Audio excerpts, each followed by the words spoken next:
Hey guys, welcome back to my channel. Thanks for clicking on and trying to see what my face would say today. First of all, I'm sorry that I haven't posted a video in a few weeks. I have been up north in Minnesota because that's where I'm from. And I know that some people are gonna be like, oh, you don't have a really thick Minnesotan accent, but I really try.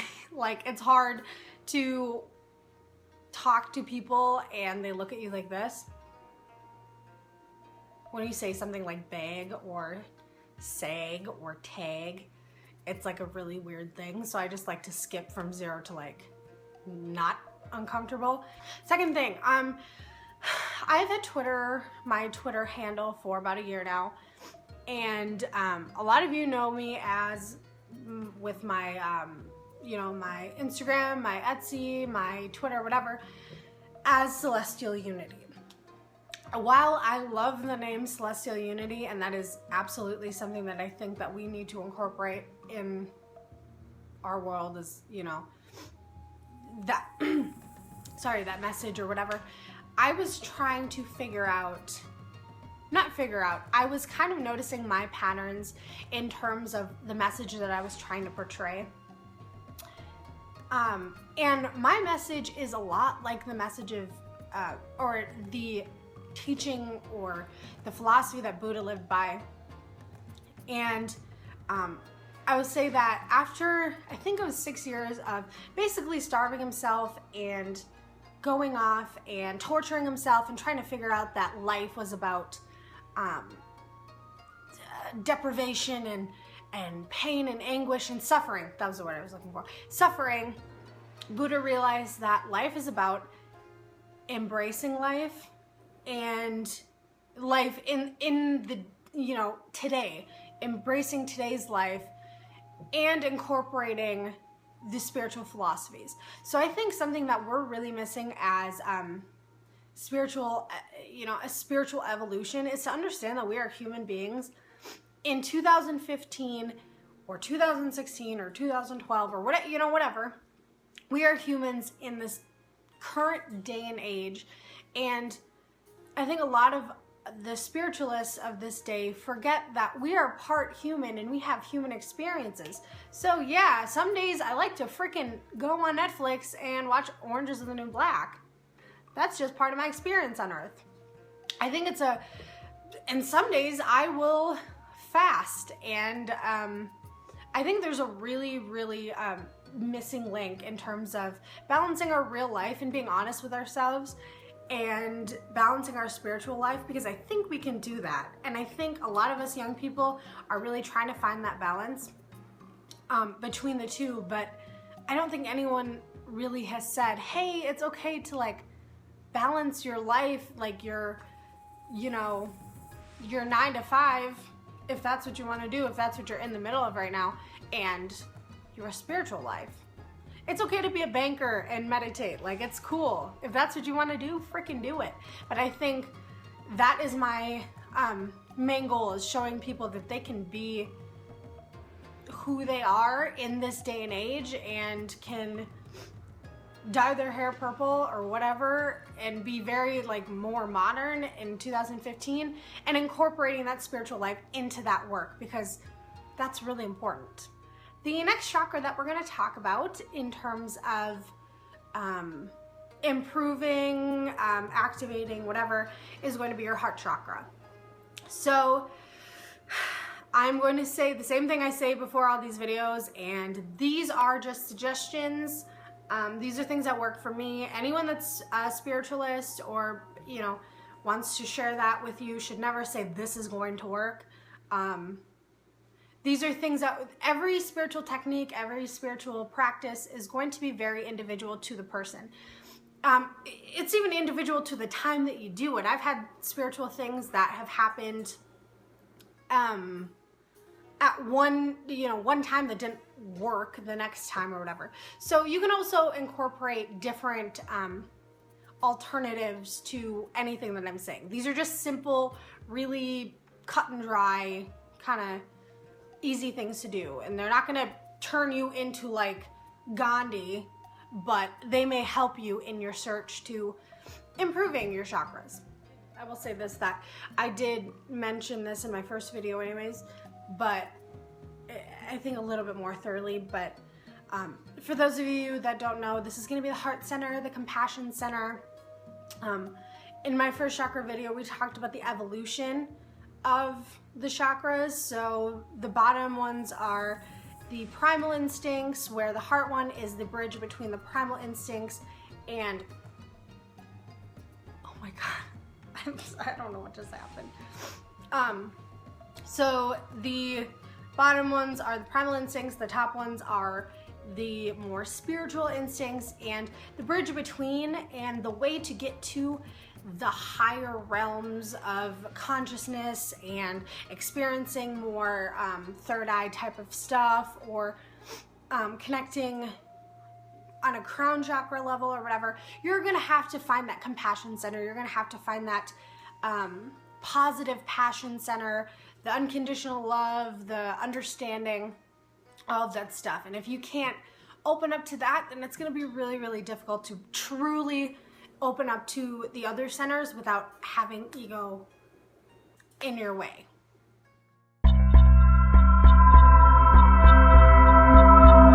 My first suggestion for opening and activating and improving your heart chakra would be to get a plant. So this is really simple, but I did talk about color therapy and how incorporating certain colors into your life kind of activates certain energies in your body. That's a really simple way to think about it, because you're not really, you don't have to like meditate on it. You don't have to do anything like that. That color is being incorporated subconsciously in your energetic field, especially if you're bringing in a plant and you have to take care of that plant.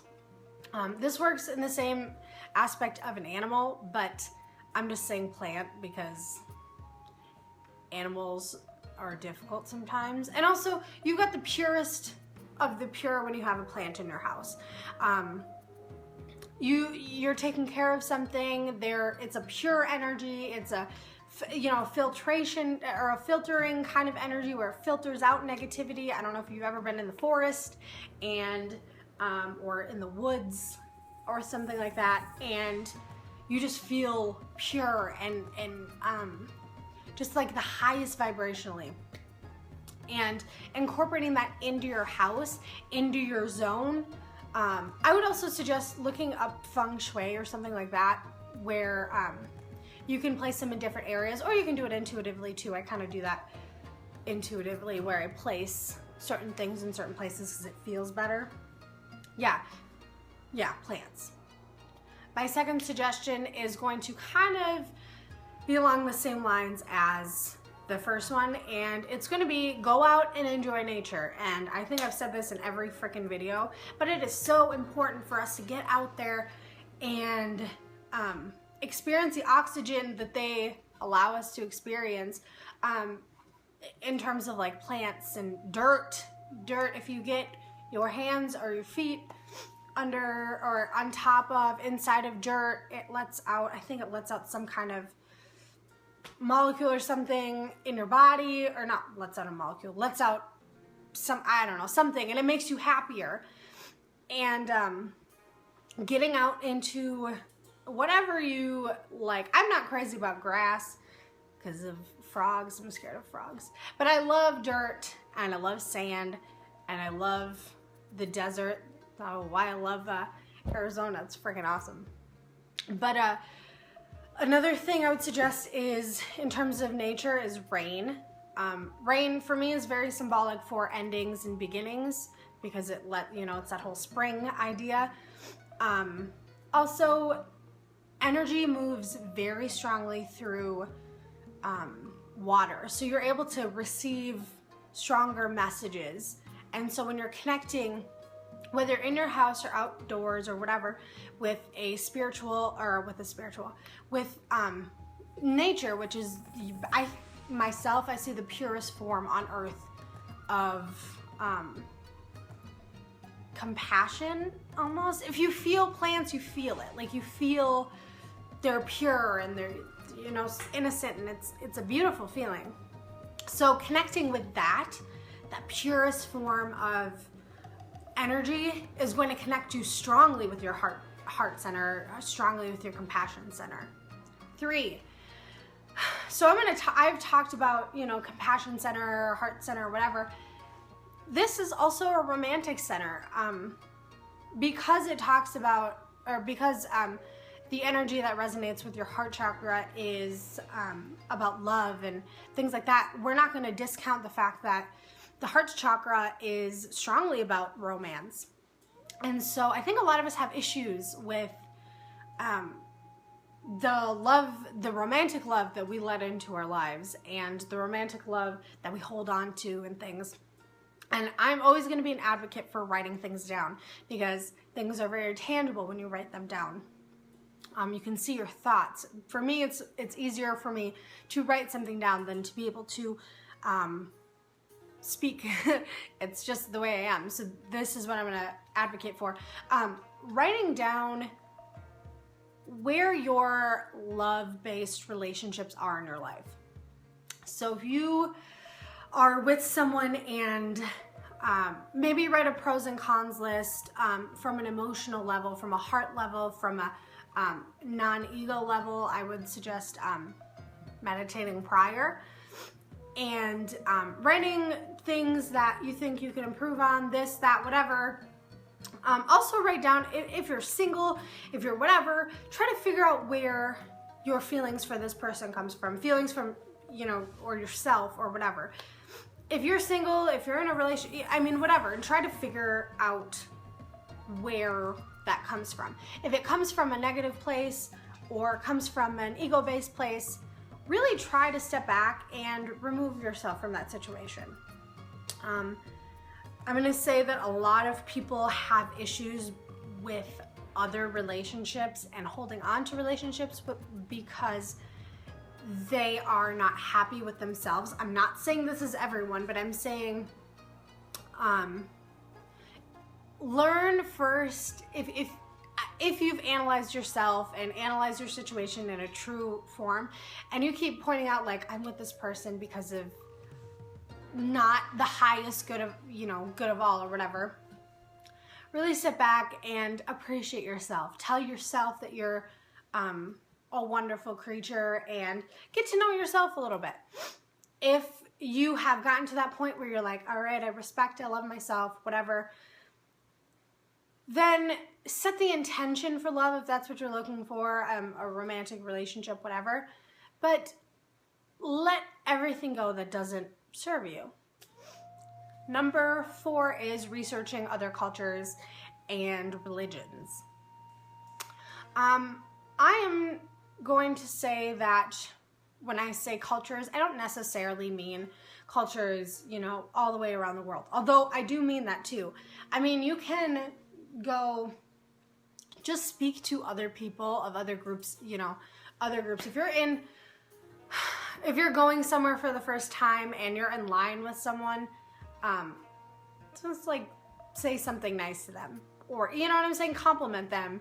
That's a person of a completely different culture, in terms of where they are in their lives. Spend time with other groups of people. Go talk to me, myself.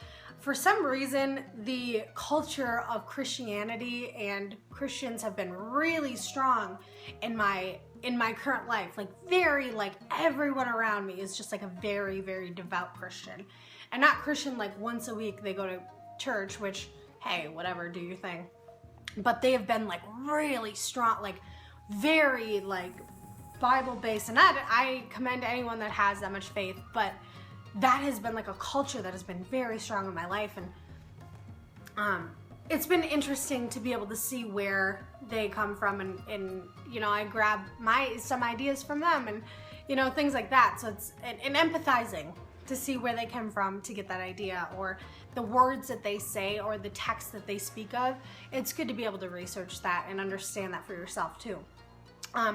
In terms of the modern Buddha thing, we have a lot of us that like to go on Netflix and chill out and stuff, and it's super rad to be able to watch like cool shows, and like I'm like crazy about Friends and stuff, but it's cool also if just one time out of, you know, one time in the week, if you're always friggin' chilling on Netflix or whatever, watch a video or watch a documentary on a different group of people. And this doesn't cost any money. I'm sure most of you guys are just scheming off of someone else's Netflix. So go watch a documentary on a different group of people all together. Watch a YouTube documentary or something like that. I mean, it doesn't cost any money to, you know, you don't have to hop across the world. I understand that most of you guys are young like me, so we can afford to jump over to Guatemala or Zimbabwe or something like that. At least we can educate ourselves in the way that we can. I like reading. I like doing the whole documentary thing, and that's one way that I can kind of understand people of different cultures, especially, you know, across the world. My fifth suggestion for you in terms of opening and activating, improving your heart chakra would be to give. It actually says in the Bible, in the book of Matthew, don't ask how I know that, Jesus said that we should give, I have a lighter in my hand, you should be giving basically without an ego. You don't have to say anything about it. Like, you don't have to, if you give to a homeless person or if you give to someone, don't expect anything back. Literally, and I think this is a Buddhist thing. This is any type of person with compassion thing. It's like, give to people because that attracts back to you. But like what Jesus said in the Bible, which I think a lot of it is true in terms of the words that were said.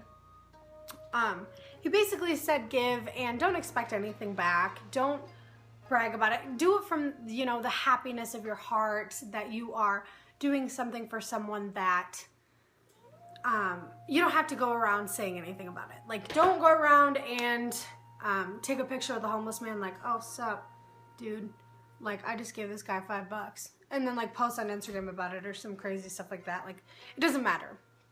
Give really from like the bottom of your heart, because you're going to feel better about that because you are giving, you know, you're giving to someone that can't give back to you. It's an amazing feeling. Donate to something or charity, or if someone has no money, give them friggin' $20 or something. That's amazing. That's a great feeling. You're also removing some energy, and you're bringing in more energy. Like, you're attracting. That's a law of attraction. So if you give, you're gonna give or get tenfold back. It's just the law. It's the law. My sixth suggestion is practice discernment. So a lot of people, especially empaths and people that feel other people's emotions, are very, very quick to say yes. We are extremely quick to people please, and we want to make sure that everyone is pleased with us and happy with us. And while that is a very admirable trait, I think we lose ourselves in that. So we lose ourselves in the idea that we want to please everyone we want everyone to be happy, but we're losing our sense of yes and no. And that's just my opinion. But we know too, as empaths, we know that what we're saying is something that we really don't want to do, and we kind of just go, yeah, okay, sure, good deal, and we're kind of being walked all over. And people would take advantage of that fact too, that we're always the one to say yes. So if you are always taking shifts at work, or you are always saying yes to people or asking for money, and that there's a difference between giving money and being taken advantage of for money or whatever. People are always going to know that you're going to be the one to say yes because you're a pushover. You don't need to be. Really draw those lines within yourself and let others know that you're not able to be pushed around, because saying no and having those limits is going to help you understand your heart more and help you tune into your heart more. the heart chakra. Number 7 is pray. So I am not, I don't think that any deity, any God, any this or that is better than the other. If you believe in 12 gods, or if you believe in one, or if you don't believe in anything, I think we all understand that there are things around us that are unexplainable, whether it be the universe, or I guess maybe you can explain it, but in like the general idea, it's the unexplainable because we can't see it, right? Or we can. But I think it's really important that we pray, and pray to whatever. I don't care. Sometimes I'm not always praying to God. Sometimes I'm praying to my relatives. Sometimes I'm praying to my higher self. Sometimes I'm praying to people, other people, because I feel like we can hear each other from other areas, you know, like it's time is, you know, space and time is whatever. So I pray to other people. You can pray to your God, you can pray to your, like I said, your ancestors, whatever. I just think it's really important for us to be able to connect with the esoteric realm and know that we are backed up. Whether or not you believe in something that's right here, you have to then pray to yourself. Pray to yourself that you understand yourself better, or whatever. I mean, it's whatever you connect with. I think it's important for us to know that because this heart chakra is the beginning of the rest of the chakras, right? If you're talking about building spiritually, you're building up to that point. So you're going to start right here at the heart chakra you're going to start right here at the heart chakra to be able to advance to the other levels. And in a way that's not an ego-based way, or, you know, a selfish way or whatever.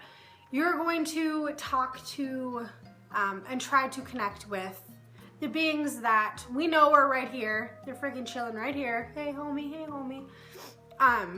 In a conscious evolution, we're building from there. So just being able to connect with and prepare ourselves to connect with the beings around ourselves, I guess. Number 8 suggestion for improving your heart chakra is laughing. So we all have different senses of humor, right? There's like this very Full Housey type of people where it's like, you know what that is, right? There's the Office, dry humor, there's this, there's whatever. I like to, sorry. I personally think I laugh the most when I'm watching a good stand-up comedy show.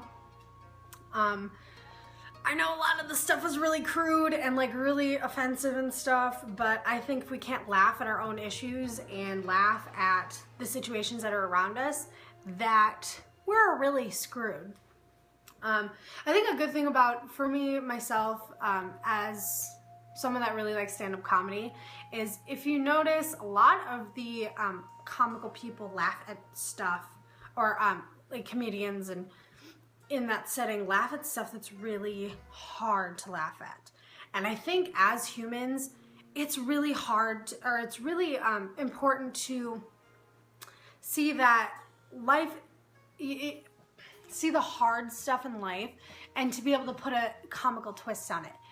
There is a nature of laughter where it doesn't, like, it's not bound by a religion or creed or anything like that. It's a really important, you know, we don't have to speak a language to laugh. There's something really healing about it. And I think it's really, really important for us to lighten up every once in a while and be able to laugh at stuff, especially stuff that's really freaking hard. And it just shows us that life is only this long, you know? Why not lighten up, you know? Yeah. Thank you so much for watching my video. Please, if you liked it, like my video. If you hated it, please like my video just to show me. All my links are down below. If you have any other suggestions or any comments or whatever, please comment down below or share or whatever my video. I will see you guys next time. Love ya!